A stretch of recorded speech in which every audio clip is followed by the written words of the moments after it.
Welcome back to the channel and welcome back to another quick pick prediction video.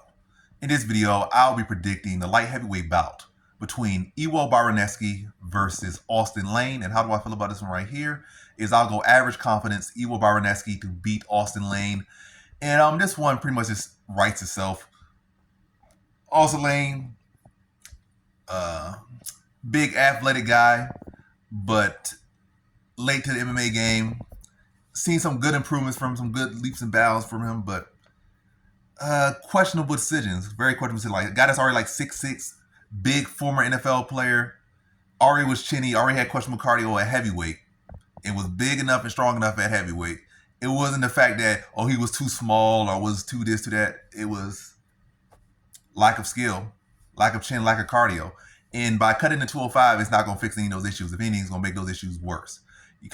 Now you're going to cut down, drain yourself down to 205 if you even make it. I'm pretty sure you're going to miss weight. If you do somehow make 205, you'll be extremely drained. I really feel like his whole thing is he's going to try to catch a light heavyweight and bring him into a catchweight bout. Come in at like 215, 225. Still drain himself a lot. So he's still with the same result, but maybe not as bad. But still probably bulk him back to 265 or something and try to be like a heavyweight fighting against light heavyweight. Who knows? I don't know what his game plan is. But if he actually tends to go to 205, I think regardless of what he does, it's the same thing.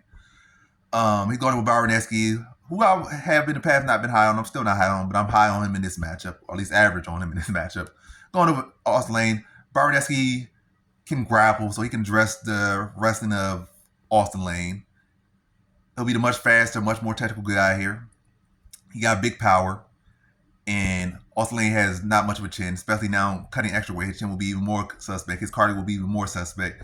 I see Baraniewski addressing the grappling very soon on in the fight, and then on the feet, just finding those openings and putting Austen Lane out in the first round. I feel like once he connects on Austen Lane's drained chin, even if Austen Lane didn't have a drained chin, it'd probably be a one-punch knockout. But now that Austen Lane does have an even drained chin, on top of already having not the best chin, to see the same results happening even quicker. I feel like, I'm going to go off the side and talk a little more. I feel like Austen Lane, he obviously never going to be no UFC champion guy. He obviously never going to be no top 2 guy, let's just be honest. You could be wishful, but he wasn't going to be that guy. But he could have probably took a better route here to stay at heavyweight. Or, I don't know what it is, but took some smarter fights if it's possible. Or at least just stayed at the weight class at heavyweight. They probably take some bad matches, but at least you're not going to hurt yourself and drain your already concussed brain out some more. And then fight a power puncher at light heavyweight who's going to be quicker, sharper. And yeah.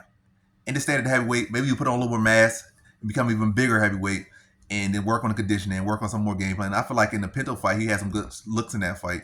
And I think some other fights, he had some good looks. Yeah, but this is not a smart decision, is all I'm saying. So, first round knockout for Iwo Baraniewski. Dress grabbing pretty early on, set up his strikes, land them, put Austen Lane out in the first round. So, in this one, I have Iwo Baraniewski via first round TKO.